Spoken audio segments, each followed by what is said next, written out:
안녕하세요. 감동의 모든 것입니다. 저희는 해외 커뮤니티 레딧과 감동의 모든 것 공식 이메일로 제보받은 실제 사연을 바탕으로 재구성한 스토리를 전달해드립니다. 구독과 좋아요, 알림 설정은 영상 제작에 큰 힘이 됩니다. 영상 수익은 독거노인 및 불우이웃에게 전액 기부되니 끝까지 시청 부탁드립니다. 그럼 본격적인 이야기 시작하겠습니다. 일본 한 가정의 저녁 식사 시간, 밥을 먹다 말고 핸드폰으로 한국 아이돌 세븐틴의 공연을 보고 있는 한 소녀. 식탁에 있는 할아버지는 밥상머리 앞에서 어디 한국 거를 보냐며 고래고래 소리칩니다. 소녀는 놀랐지만 할아버지한테 억울한 감정을 느끼는데요. 어떤 일이 일어날지 궁금합니다. 그럼 본격적인 이야기 시작하겠습니다. 안녕하세요. 저는 일본에 살고 있는 평범한 고등학생 모모입니다. 할아버지와 부모님과 함께 도쿄에 살고 있어요. 우리 집은 지금 세대 간의 갈등이 너무 큽니다. 바로 한국 때문이에요. 저만큼 한국을 좋아하는 사람이 또 어디 있을까 싶을 정도로 한국을 좋아합니다. 제 또래의 세대가 특히 한국 문화의 영향을 많이 받으면서 자라온 세대잖아요. 저의 한국 사랑은 뜬금없이 시작되었습니다. 우연히 TV에 나오는 한류 아이돌 그룹 세븐틴의 멤버를 보고 푹 빠져들게 되었죠. 저는 세븐틴의 음악을 듣고 잡지를 읽으며 친구에게 같이 사진을 봐달라고 조르기도 했습니다. 그리고 엄마를 졸라 도쿄 코리아타운 시노쿠보에 방문해 한국식 디저트를 먹기도 했어요. 얼마 전엔 세븐틴 앨범 발매 기념 서울 콘서트에 당첨돼 뛸 듯이 기뻤는데 할아버지의 격렬한 반대로 결국 콘서트에 가지 못했습니다. 그날 이후 우리 가족의 세대 간 갈등은 더 심해졌어요. 특히 할아버지는 제가 한국 음악을 듣는 걸 너무 싫어하십니다. 할아버지는 한국 아이돌의 음악은 음악성도 없고 시끄러운 소음이라고 하시면서 그저 잘생긴 외모와 이부장한 외모로 포장한 반짝이라며 비난하십니다. 하지만 저는 그런 할아버지의 생각에 동의할 수 없어요. 전 세계가 한국의 음악성에 감탄해서 취해 있는데 그런 어른들의 비열한 말들은 그저 일본이 잘하지 못하는 것에 대해서 질투감에 차 있는 말이라는 생각밖에 들지 않습니다. 할아버지는 옛날에 일본이 이러지 않고 세계를 열광시켰다면서 몇십 년 전 향수에 빠져서 말하십니다. 하지만 저희 세대는 일본이 그렇게 세계를 열광시켰다는 게 믿겨지지가 않아요.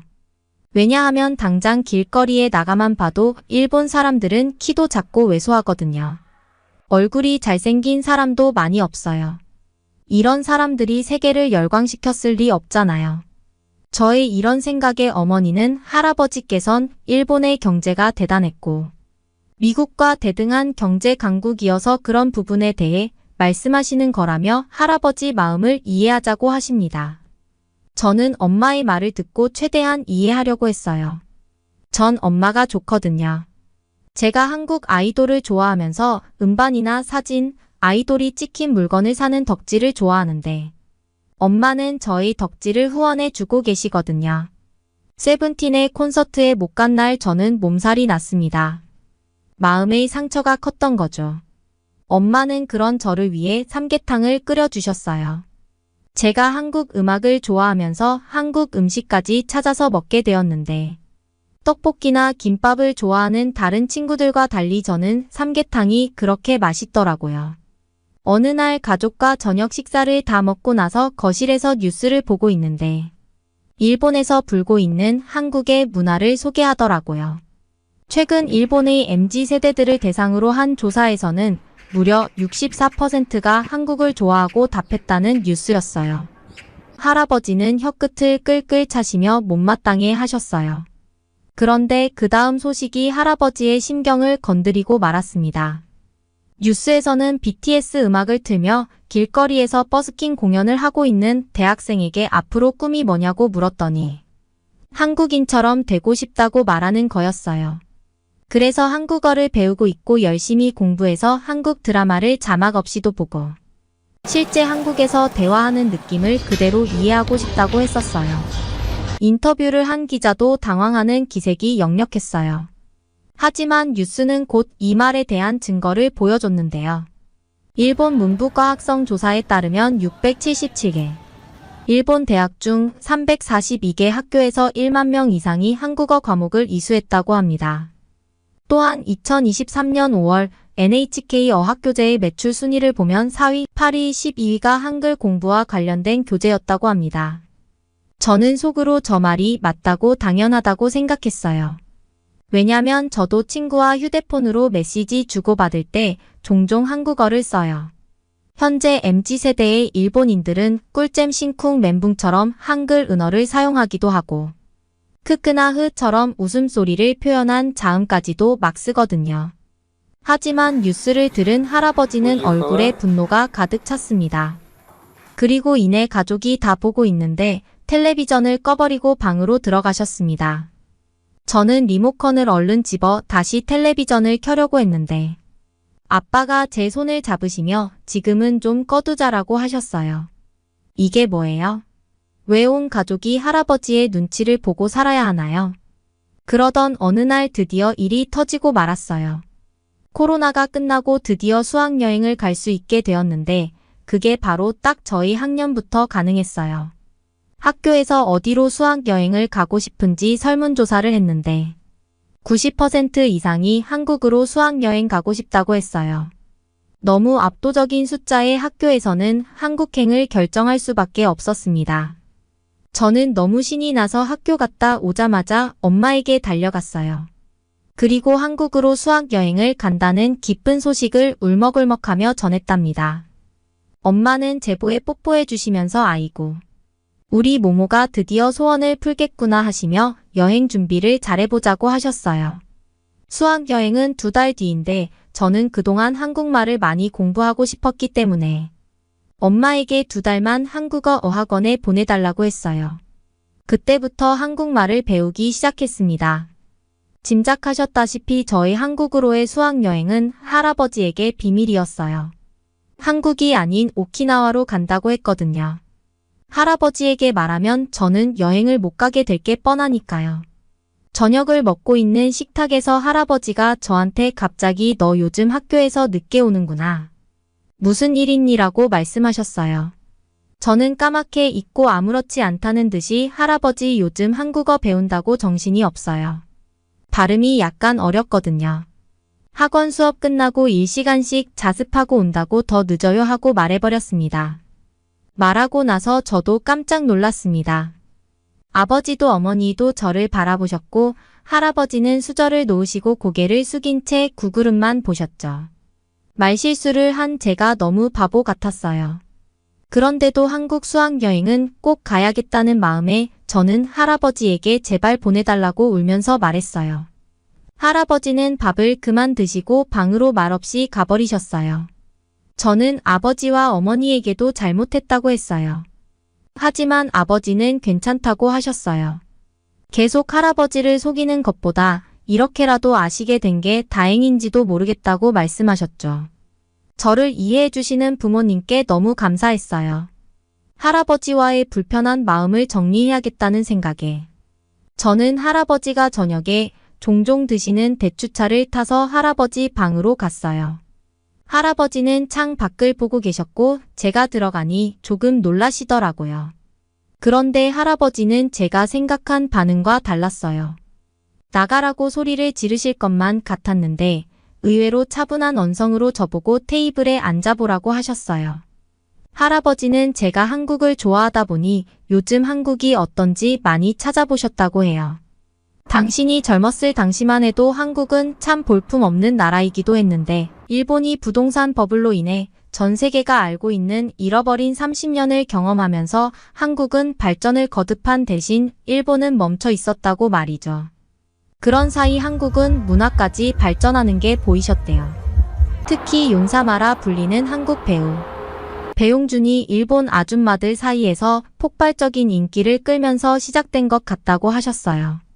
일본의 문화 콘텐츠는 한계에 부딪혀 몇 년간 자가복제 시스템 속에서 발전 없이 비슷한 내용들을 찍어내고 있는데 한국은 아이돌을 포함한 드라마까지 신드롬을 일으키면서 일본뿐만 아니라 세계로 나가고 있다고 말이죠.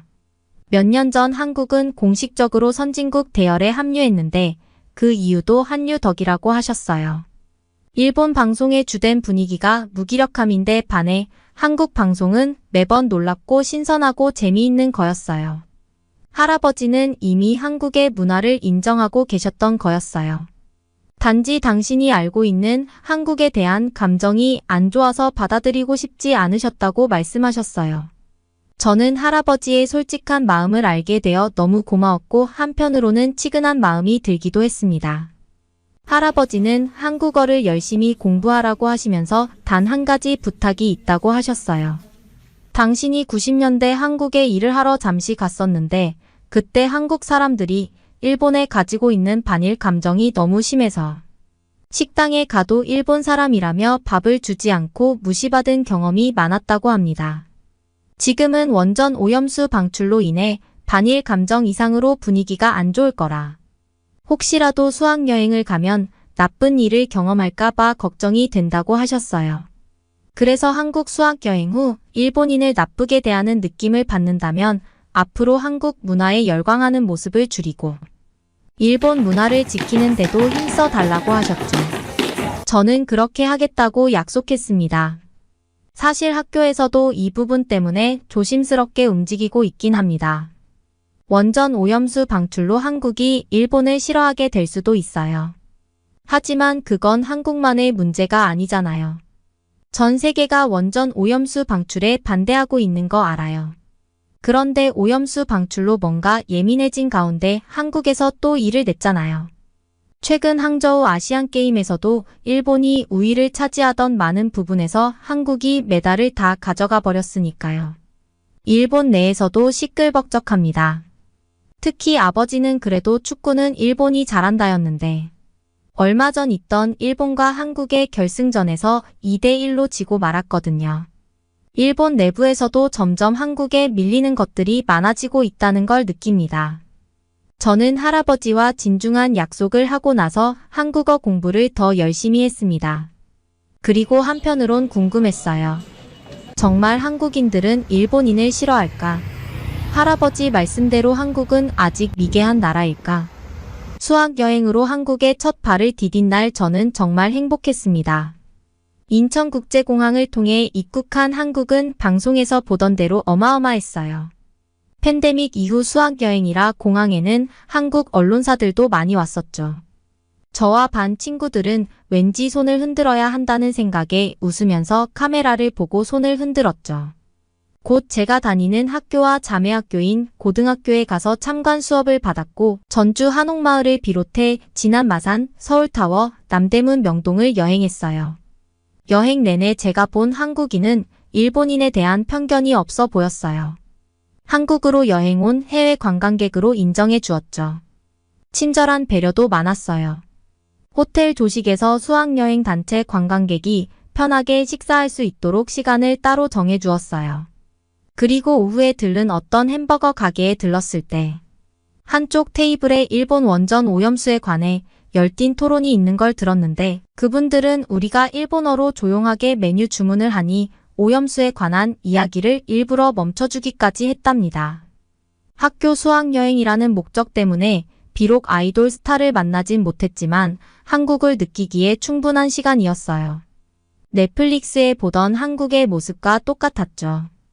방송에 나오는 연예인들만 인물이 좋은 줄 알았는데 한국 시내를 돌아보면서 젊은 사람들이 키도 훤칠하게 크고 얼굴도 예쁘고 잘생긴 사람이 진짜 많았어요. 역시 육지는 다른 것 같아요. 정말 즐겁게 여행을 하고 와서 저는 한국어 공부에 더 매진하고 있어요. 어학원을 다니고 있기도 하지만 한국 드라마로 공부하고 있어요. 왜냐하면 일본의 넷플릭스 1위부터 10위까지 한국 드라마가 거의 다 차지하고 있거든요. 실제로 이런 위기를 느낀 일본 배우인 사토 타케로는 콘텐츠 강국이었던 일본이 왜 한국처럼 못 만드냐. 한국을 이젠 배워야 할 신세다라고 말하기도 했어요. 할아버지는 저희 선택을 존중해 주었어요. 반일 감정을 못 느끼고 왔다는 제 말을 처음에는 동의하지 않으셨지만 제가 갈수록 한국에 빠져드는 것을 보고 또 세대 차이를 느끼신 것 같아요. 그렇게 우리 집은 약간은 편해진 상태의 세대 갈등으로 살고 있어요. 사실 한 집의 한국에 대해 존경하는 사람과 반감을 가진 사람이 살고 있다면 얼마나 불편하겠어요. 이제 일본 가정집에서 종종 일어나는 갈등입니다. 시간이 지나면 일본 가정의 세대 간의 갈등도 조금씩 좁아질 것이라 생각합니다. 대학생이 되면 부모님과 한국을 방문할 거예요. 그땐 세븐틴의 콘서트도 보고 종로의 유명한 삼계탕 집도 찾아가 볼 겁니다. 방송국 앞에 가서 죽치고 앉아있고 싶기도 합니다. 저희 경험을 잘 들어주셔서 감사합니다. 한글과 한국의 분위기를 소비하는 것이 하나의 문화로 자리를 잡고 있는 것에 굉장한 자부심과 자랑스러움까지 느껴지는 것 같습니다. 한때는 한국을 폄하한 일본에서 한국의 인기가 이렇게나 높은 것이 신기하게 느껴지는데요. 역시 그만큼 문화의 힘이 크다는 것이 확실하게 느껴지고 있는 요즘입니다. 앞으로도 한류가 더욱 급부상하여 전 세계를 아울러 큰 인기를 끌기를 바라며 오늘의 영상을 마치겠습니다. 한국의 기차역 강의를 의뢰받았던 교수님은 강의 장소로 이동하기 위해 기차를 타려고 합니다. 의심스러운 눈초리로 주위를 둘러보던 그녀는 기차에 탑승한 지 얼마 되지 않아 경악하게 되는데요. 도대체 어떤 사연이 있을까요? 그럼 본격적으로 이야기를 시작하겠습니다. 자세히 한번 알아보겠습니다. 안녕하세요. 저는 러시아인 이사베라고 합니다. 저는 어린 시절 불우한 환경에서 자랐습니다. 러시아라고 하면 얼지 않는 항구와 다양한 천연자원으로 못 사는 국가라고 생각하지 않으실 텐데요. 정작 러시아에서 살았던 저는 너무 불행했습니다. 어머니가 저를 낳자마자 아버지에게 맡긴 채 떠나버렸고 아버지조차 저를 제대로 돌봐주지 않았어요. 그렇기에 공산주의 자원 강국이라고 해봤자 받을 수 있는 혜택이 없었죠. 아버지는 차라리 신생아였던 제가 세상을 떠나기를 바라셨으니까요. 하지만 어떻게 된 일인지 저는 꾸역꾸역 살아남았고 조부모님의 손에 넘어가게 되었습니다. 솔직히 말하자면 조부모님도 저에게 친절한 것은 아니었어요. 얼른 성인이 되어 자신들을 떠나기만을 바라셨죠. 그래서였는지 저는 제 복지는 스스로 찾아야겠다는 생각을 하기 시작했습니다. 갑자기 복지가 왜 나오냐고 하실 수도 있지만 아무 기반도 없는 제가 사회로 나갈 수 있는 방법이 없었거든요. 복지 혜택을 받아야만 기반이 다져질 수 있었습니다. 저는 더 자세히 알고픈 생각에 사회복지학과에 가게 되었고 그렇게 제 인생은 달라지기 시작했죠. 성인이 되자마자 조부모님의 곁을 떠났고 저는 저만의 삶을 살아가기 시작했어요. 일반적으로 사람들은 사회복지를 하면 좋은 일을 한다는 등 착한 사람이라고 생각하지만 그렇지 않은 사람들도 많더군요. 오히려 저처럼 자신의 이익을 챙기기 위해 사회복지를 공부하는 사람이 많았습니다. 하지만 처음 목적과는 다르게 저는 공부에 재미가 붙었고 결국 교수까지 되게 되었어요. 러시아에서 사회복지하면 저를 떠올리는 사람들이 있을 정도가 되었습니다.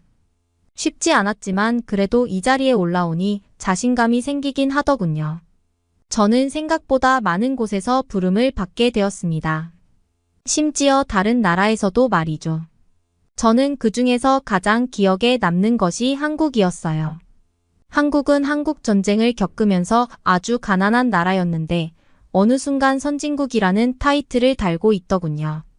복지체계가 생길 정도로 경제 수준이 한순간에 높아진 나라는 한국밖에 없어서 저도 흥미롭게 생각하고 있었던 부분이었죠.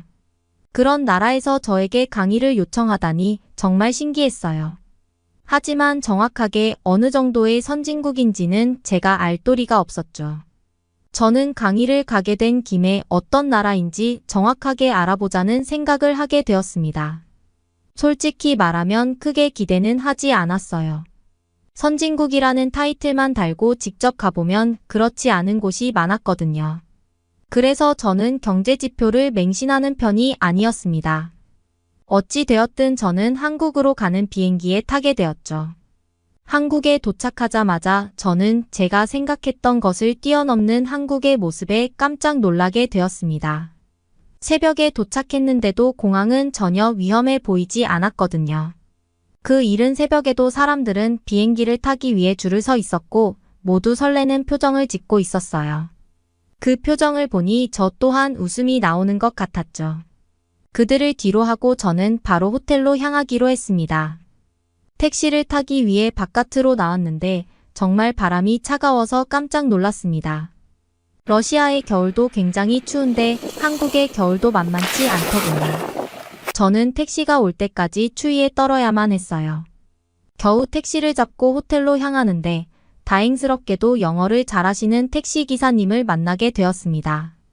한국어를 하나도 하지 못하는 저에게는 정말 행운이었죠. 택시기사님은 웬만한 기사들은 다들 영어를 할 줄 안다고 하셔서 한국은 외국인들의 편의를 많이 봐주는 다정한 나라라는 생각이 들었어요. 영어를 아예 할 줄 몰라서 당황스러운 곳도 많거든요. 호텔에서도 저는 한국의 좋은 면들을 마주할 수 있었습니다. 호텔이라고 하면 다들 좋은 것들만 생각하지만 막상 가보면 별로인 곳도 많아요. 하지만 한국의 호텔은 생각했던 대로 널찍하고 담배 냄새가 전혀 나지 않더군요. 가장 신기하면서 좋았던 것은 바로 바닥이었습니다. 신기하게 바닥에서 따스한 기운이 올라와서 방이 전혀 춥지가 않더군요. 오히려 침대가 더 추운 것 같아서 바닥에 앉아 있다가 잠을 자려고 했을 때만 침대에 누웠을 정도였어요. 저는 침대에 눕기는 했으나 다음날 있을 강의 때문에 긴장되어 잠을 제대로 자지 못했습니다. 아침이 밝자마자 강의 장소로 안내해 주기로 했던 강의 관계자를 만나러 갔죠. 원래는 두 분이 오시기로 했는데 가보니 한 분밖에 안 계시더군요. 자신의 이름을 남인지라고 소개하신 관계자분은 친절하게 웃으시며 안내해 주셨습니다. 저는 저를 위해 배려해주는 질문을 들으며 기차를 타러 가게 되었어요. 강의 장소가 서울에서 떨어진 군산이라는 지역에서 진행되는 것인데 시간이 좀 걸릴 것이라고 하시더군요. 그래서 특별한 기차 칸을 예약했다면서 웃으셨어요. 저는 기차에 딱히 특별할 것이 있나 싶었습니다. 기차를 타기 전 저는 주변을 살펴보았습니다. 제가 그때 느꼈던 것은 한국은 정말 좋은 나라라는 것이었죠. 선진국이라고 하더라도 추운 겨울에는 지하철이나 기차역에 따스한 곳에 노숙자들이 있기 마련인데 한국에서는 많이 본 적이 없더군요. 그렇기에 노숙자들을 위한 장소가 있거나 다른 나라보다 수준이 높다는 생각을 하게 되었습니다. 마침 기차가 도착했는데 노란색으로 되어 있는 예쁜 기차였죠. 그녀는 그 기차를 서해금빛 열차라고 설명을 해주었습니다. 저는 그녀가 안내하는 대로 기차에 올라타게 되었어요. 주위를 둘러봐도 그냥 똑같은 기차인데 뭐가 특별한지 잘 모르겠더군요. 그리고 그녀를 따라갔을 때 저는 순간 당황스러운 경험을 하게 되었습니다. 좌석이 있는 곳 외에도 누워있는 공간이 있었는데 그곳에 몇몇 사람들이 누워있더군요. 저는 노숙자들을 위한 곳인가 싶었지만 사람들의 의상이 다들 깨끗했기 때문에 그건 아니라는 생각을 하게 되었죠.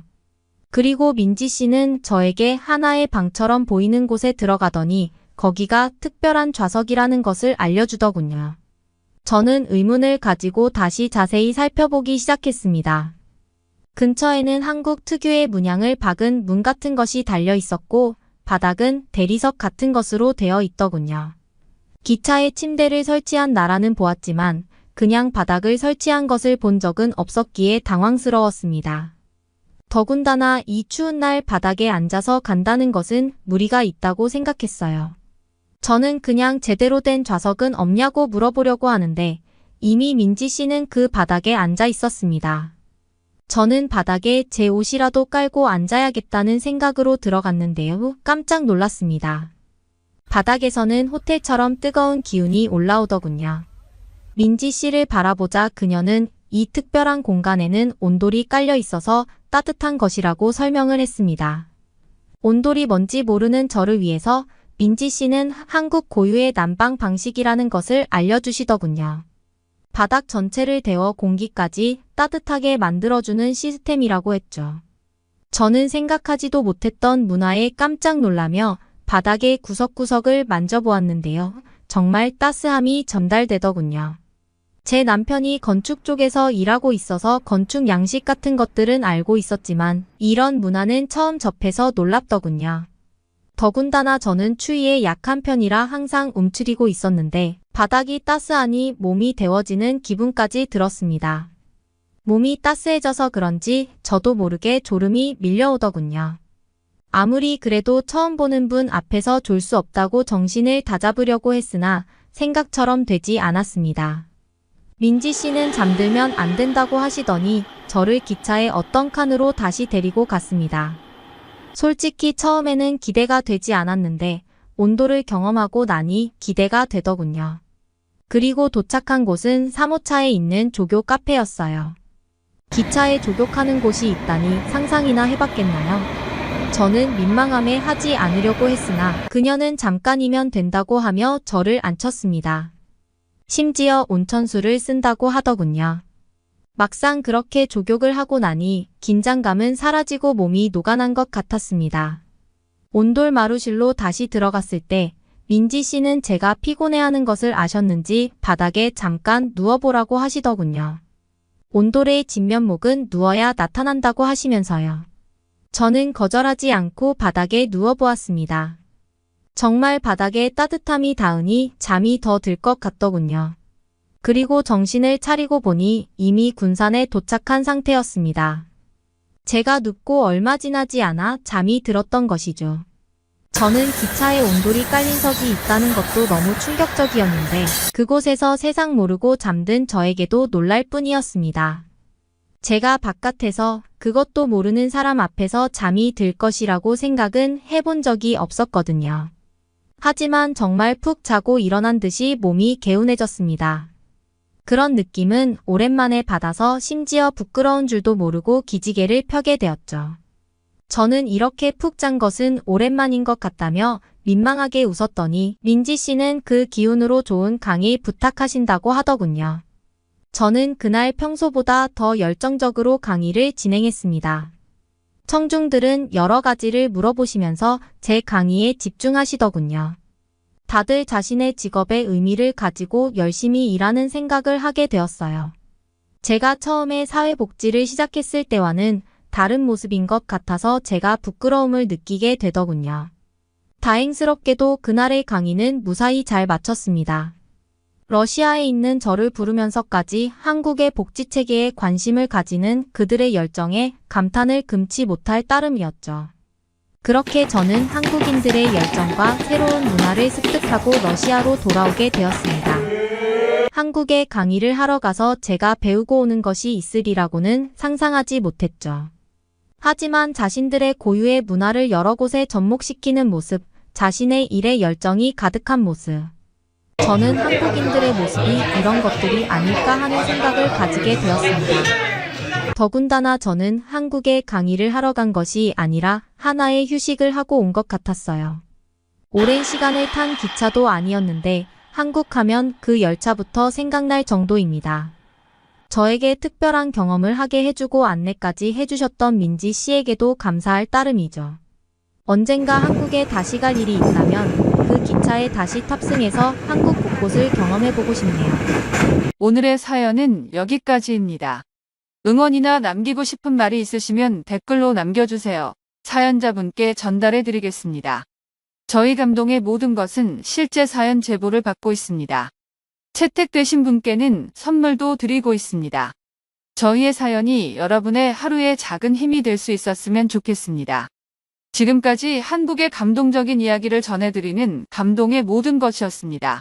구독과 좋아요를 눌러주시면 영상 제작에 큰 힘이 됩니다. 감동적인 사연을 주변 사람들에게 공유하고 함께 이야기 나눠보세요. 끝까지 시청해주셔서 감사합니다. 더욱 더 좋은 영상으로 찾아뵙겠습니다.